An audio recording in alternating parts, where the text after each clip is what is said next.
جب کوئی شخص ایسا فساد پھیلا رہا ہو معاشرے میں کہ وہ نیک اپنے آپ کو شو کر رہا ہو کہ میں بہت نیک ہوں, لیکن اپنی نیکی کو کیش کرا کے اچھا ثابت کر کے معاشرے میں فساد پھیلا رہا ہو, اس کو تانا دینا جائز ہے اور حدیث سے ثابت ہے, تاکہ اس کو اس کی اوقات دکھائی جائے.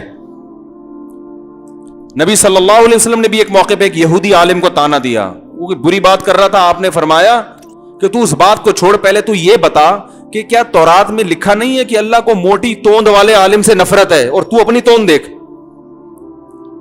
موٹی توند سے وہ توند مراد ہے جو کھا کھا کے موٹی ہوئی ہو. اگر کوئی عالم قدرتی طور پر موٹے ہیں, بہت سے ہیں جو کم کھاتے ہیں مگر جسم بھاری ہے ان کا, جو حرام کھا کھا کے توند نکال دی ہو نا جس کی, حرام کھا کھا کے.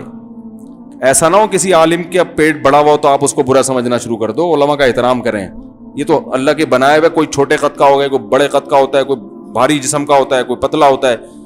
ہاں, جو کونڈے کھا کھا کے, تیجے کھا کھا کے, اور جتنے مردے مر رہے ہیں سب کا ایصال ثواب یہ کھاتا ہے, ایسے بھی ہیں, اس طرح کے بھی ہیں نا. میں ایک واقعہ نہیں بتاتا, ایک بدعتی مولوی تھا, اس کے کسی کا انتقال ہو گیا, تو اس مولوی کا بھی انتقال ہو چکا تھا. تو وہ جمعرات کے کھانے پر بلایا, میت کے لواحقین نے کہا کہ پہلے تو آپ کے ابا کو بلاتے تھے, اب ابا نہیں ہے تو بچے آ جائیں. تو بچے جب کھانا کھانے کے لیے جانے لگے, جمعرات کا کھانا, تو بچوں کی ماں نے کہا دیکھو بیٹا, اتنا کھانا ہے کہ باپ کی روح کو تسکین ہو جائے کہ میرے بعد یہ سلسلہ ختم نہیں, اور باپ کو بدنام نہیں کرنا, باپ کی روح کو تکلیف نہیں پہنچا, بدنام نہ, ناک نہ کٹوا دینا معاشرے میں, طبیعت سے پھوڑنا بیٹھ کے. باپ کی روح کو خوشی ہوگی کہ آج میں نہیں ہوں تو کوئی مسئلہ نہیں ہے, مفت کھانے والے میرے بچے ہیں الحمدللہ. تو بچوں نے ماں کی نصیحت یاد آئی, شروع کیا. یہ لطیفہ ہمارے نانا ہمیں سنایا کرتے, خود بھی مولوی تھے وہ, مسجد کے امام تھے, اللہ مغفرت فرمائے.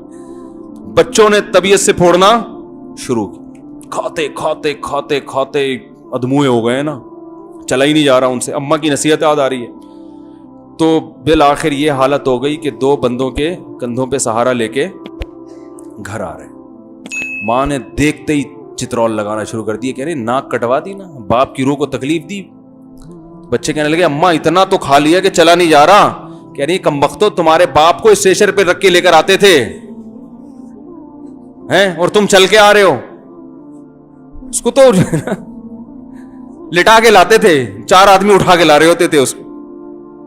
تو نبی صلی اللہ علیہ وسلم نے ایک یہودی عالم کو تانا دیا, وہ اسلام پہ اعتراض کر رہا تھا, باتیں کر رہا تھا. آپ نے تانا دیا کہ کیا تورات میں نہیں لکھا ہے کہ اللہ کو موٹے توند والے عالم سے نفرت ہے؟ تو پہلے اپنا حلیہ تو دیکھ, کھا کھا کے توند نکالی ہوئی ہے, تورات پر عمل کر نہیں رہا جو اللہ نے تمہیں کتاب دی تھی, اور ہمیں کیا کر رہا ہے, نصیحتیں کر رہا ہے. تو اس سے پتا چلتا ہے کہ تانا بعض صورتوں میں, اس سے ایک تو یہ بھی پتا چلتا ہے کہ اللہ کو زیادہ کھانا, بولو بھائی, جمعرات کے بھی کھانے, ادھر سے کنڈے کا کھانا آ گیا, ادھر سے پتہ نہیں کیا کیا کھائے جا رہے ہیں یار. اسلام میں تو بھائی روزے رکھنا ہے, پیر جمعرات کا رومی. دیکھو نبی صلی اللہ علیہ وسلم کے یوم پیدائش میں آپ نے روزہ رکھا ہے. ہمارے یہاں دیگیں پکتی ہیں 12 ربیع الاول کو نا, اگر فرض کر لو 12 ربیع الاول یوم پیدائش ہے تو پھر تو روزہ ہونا چاہیے. دیگیں ہو رہی ہیں, دبا کے کھا رہے ہیں, کھچڑے پک رہے ہیں, کھینے کھا رہے ہیں. تو ہمارے نبی نے اپنی یوم ولادت پہ بھی روزہ رکھا. اسلام نے بتایا کہ بھائی توند بڑھنا اچھی چیز نہیں ہے,